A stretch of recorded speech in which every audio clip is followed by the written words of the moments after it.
Hey y'all, this is your girl Mahalia the Phoenix, and I got a message for you today. So, I'm here and I just finished work,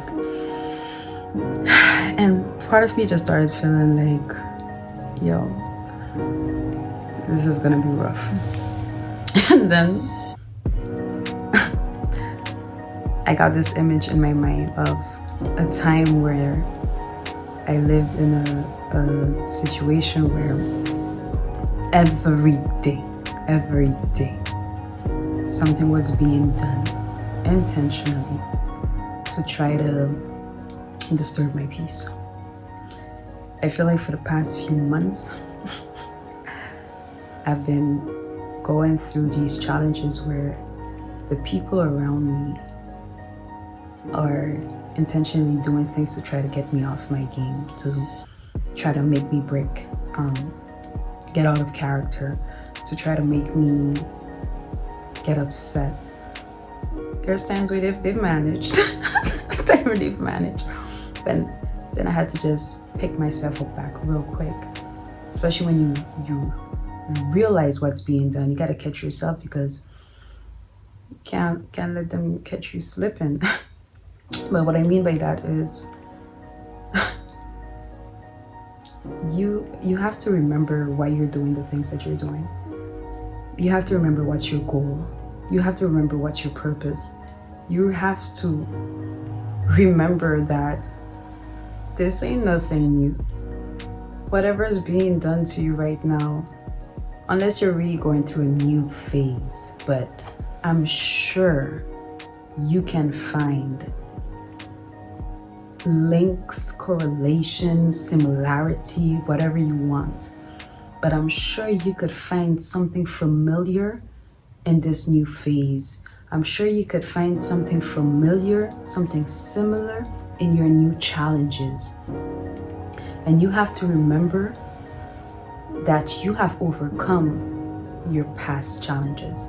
So this right here, although it might be a new level, it might be harder, you can still base yourself on the things that you've already learned from your previous challenges and use them to your advantage.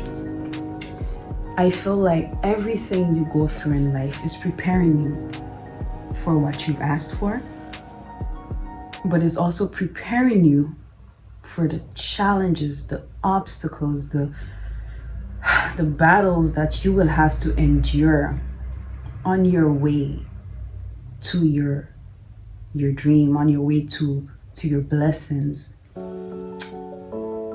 I'm hearing no weapon formed against me shall prosper.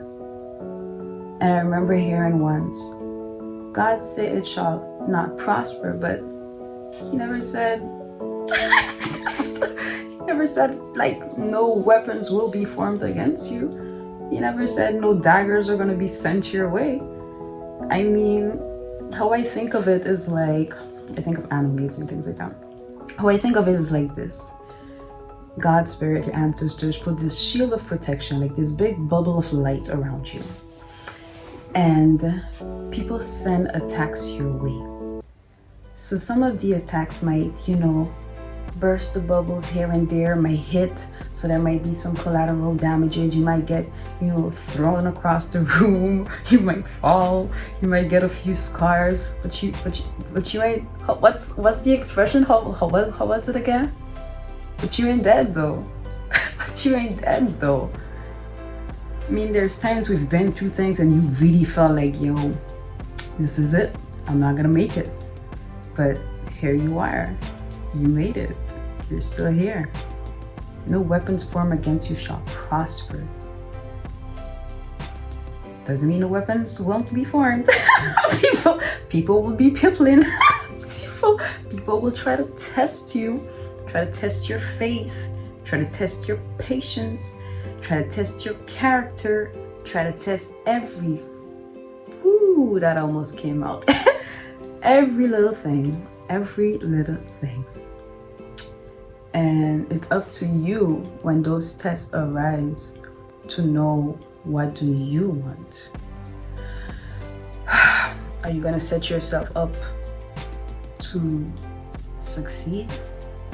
or not. You know, not because you try your best means that you won't fail, but I feel like that failure in itself is not even failure. That in itself, the only time you actually fail is if you don't do what you set off to do.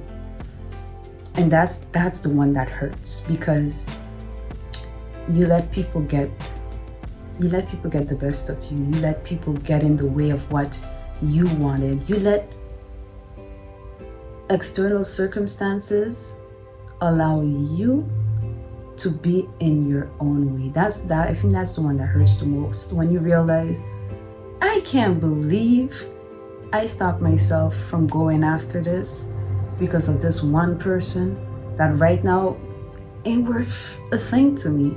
As a matter of fact, that person was never really worth anything. Why did I put my whole destiny on halt? Why did I put my whole self on standby because of something that one insignificant person said? Even if it's 10 of them, who cares? I've already stopped a blessing that was going on for me, where, let's say I had 20 people. Out of 20 people, there were probably 5 that were so vocal about what they thought about me in a negative light. Actually, it didn't even have that many, but I just felt like it had so many, and I just stopped everything I was doing. Whereas there were so many others that supported me, that cheered for me, that thanked me. And I just want to make sure you don't make the same mistake that I have. Who cares about the haters? You're gonna have haters anyways. The only way for you not to have haters is for you to do absolutely nothing. And sometimes, listen, people want to hate so badly. People just want to have a reason to be their miserable self, that even when you're not doing anything and you decide to not let your light shine, they will find like you are not dimming your light dim enough. It's still a little too bright. You're noticeable. It's still too bright, because there's things, no matter how much you try to hide yourself, that you cannot hide, because it's not even intentional. It's just you. It's your essence, your presence. It's just the blessing. It's just God's presence over your life. Like, there's nothing you can do about it unless you die, and I don't think you want to do that. Why should you? God placed you here. You have a purpose, you have a reason, and you have something to do. There is something that you have to do that nobody else can do. Yeah. Anyways, hugs and kisses. Until my next video, don't forget to like, subscribe, and thank you for watching. Bye.